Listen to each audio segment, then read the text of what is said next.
Mobil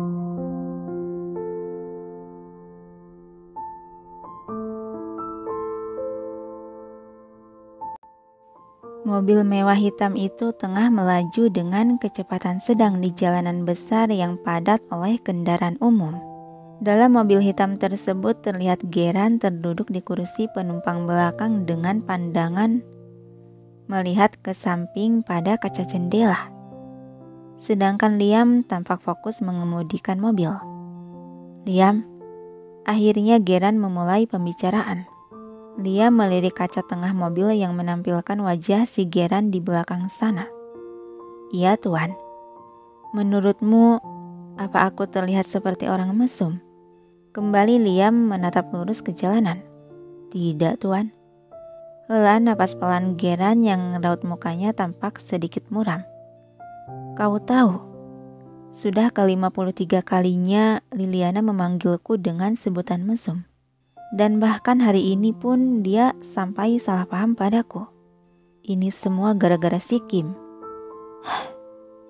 Sebenarnya kenapa dia bisa bercanda begitu padaku? Liam hanya mendengarkan tanpa membalas curhatan sang majikannya. "Liam," "Iya, Tuan." "Apa kau tahu cara meluluhkan hati wanita yang sedang marah?" Tanya Geran yang sangka dia kalau saat ini Liliana sedang marah akibat kesalahpahaman yang dibuat Pak Kim. "Biarkan dia berbelanja sepuasnya, Tuan." "Tidak, kalau begitu dia harus pergi ke mall." "Yang lain, biarkan dia liburan sepuasnya saja, Tuan." "Kau yang tidak mengharuskan dia keluar rumah," sebal Geran. "Kalau begitu, Anda bisa membelikan dia perhiasan." Geran melirik ke arah kursi kemudi. Sejenak dia berpikir menimang-nimang akan saran tersebut. Boleh juga. Tiba-tiba Liam menyodorkan sebuah map coklat ke kursi belakang, membuat Geran menatap heran. "Ada apa dengan hari ini? Apa kau juga sedang ingin bercanda seperti yang dilakukan si Kim?" Sindiran Geran masih tak menerima map tersebut. "Saya bukan orang yang suka bercanda, Tuan," ucap Liam dengan wajah datarnya. "Yah, memang benar. Kau kan hanya suka uang saja." Geran mengambil map itu dan membukanya untuk dilihat isinya. "Itu data laporan hasil penyelidikan Nyonya yang Anda minta," kata Liam dengan pandangan tetap fokus ke depan. Geran sudah terhanyut membaca isi berkas yang ada dalam pegangan tangannya. Sehingga dalam seperkian menit, dia menghembuskan napas panjang seiring raut mukanya berubah menggelap oleh gejolak emosi yang sedang dirasakannya. Tubuh ringkihnya pernah mengalami insiden mengerikan seperti ini. Geran memijit pangkal hidung yang terasa pegal dan menyenderkan punggung ke badan kursi. "Liam, apa kau sudah selidiki juga siapa si penculik itu? Karena kejadian ini sudah sangat lama, jadi untuk saat ini anak buah saya masih sedang mencari tahu." Lagi-lagi Geran menghembuskan napas pelan. Pantas saja, dia sering gelisah saat tidur. Apa selama ini dia selalu mengalami mimpi buruk?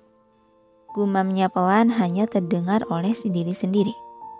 "Tapi Tuan," ucapan Liam yang terlihat ragu untuk menanyakannya.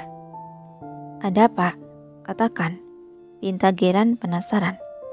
"Apa dahulu Anda pernah tinggal di desa Keramat Mulia?" "Maksud kau?"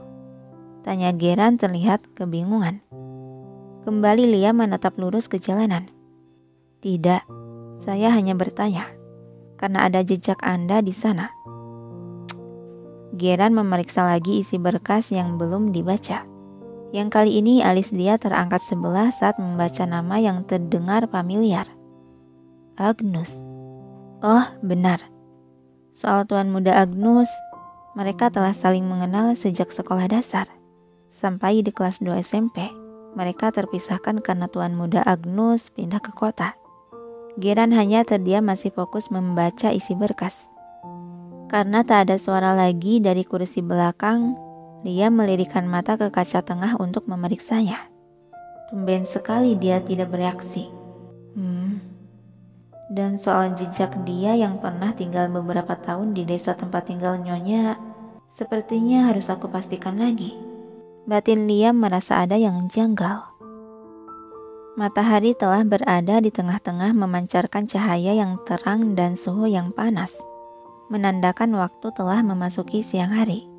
Di rumah megah dan mewah berlantai 3. Dalam ruangan luas bernuansa elegan itu terlihat seorang gadis cantik terduduk di sofa panjang. Gadis cantik tersebut ialah Liliana. Dia tampak celingukan melihat-lihat dekorasi yang terpajang di setiap sudut, yang katanya ruangan ini adalah ruangan tamu utama.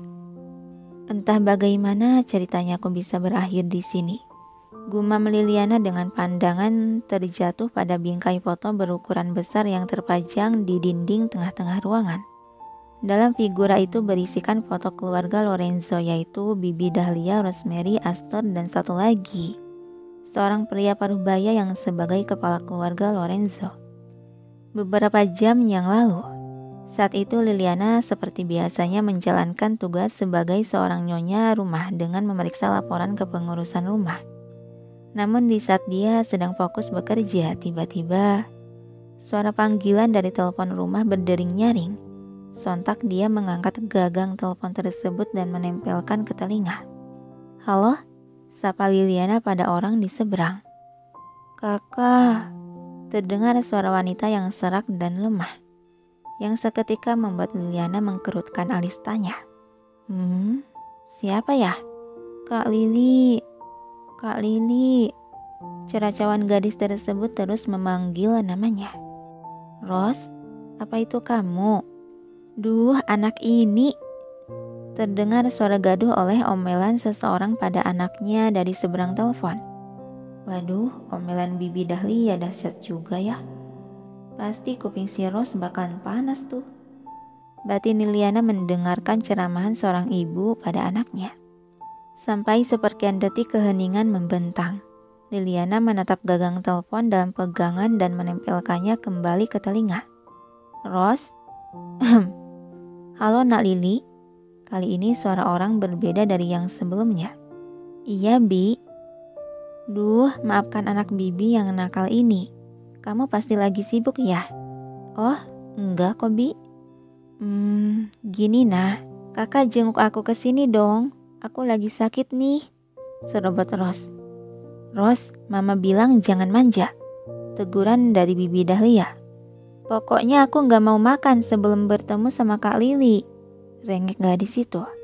"Ros, Bi."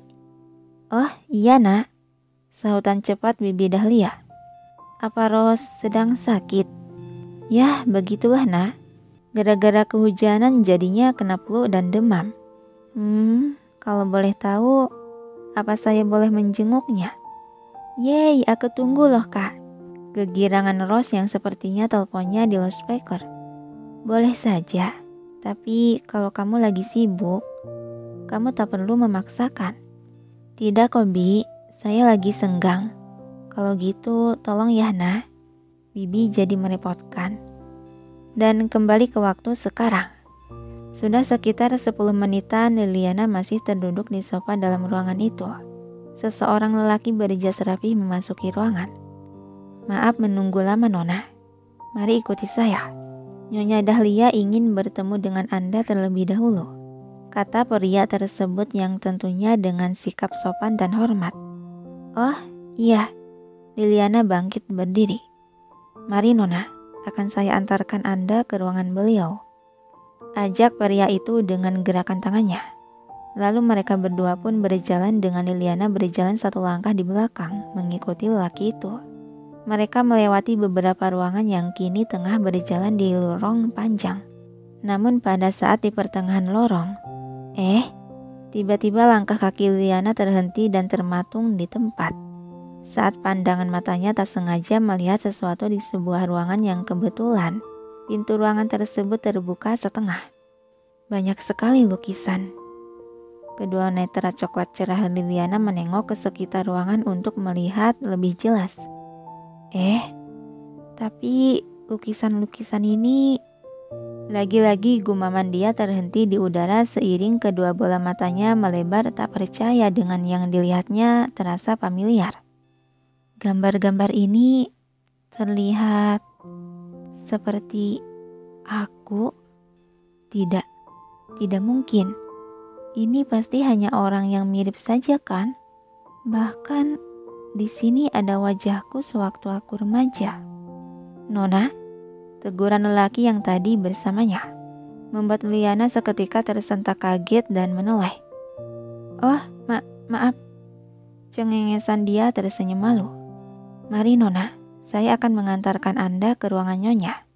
Di sini bukan ruangan beliau, kata lelaki tersebut dengan wajah datar dan tatapan dinginnya. Liliana hanya bisa mengangguk pasrah. Sejenak dia melirik lagi ke dalam ruangan yang pandangan dia tertuju hanya pada satu lukisan yang sedari tadi menarik perhatiannya. Lukisan yang itu serasa tak asing. Aku yakin pernah melihatnya. Tapi di mana ya? Nona, teguran lelaki tadi lagi. Oh, iya. Segera Liliana melanjutkan kembali berjalan mengikuti lelaki tersebut. Dengan pikiran berusaha mengingat-ingat akan lukisan yang sempat dilihatnya tadi. Tapi siapa pemilik lukisan-lukisan itu ya? Apa Rose? Atau Bibi Dahlia? Biar kutanyakan saja deh padanya. Gumam pelan Liliana hanya terdengar oleh diri sendiri.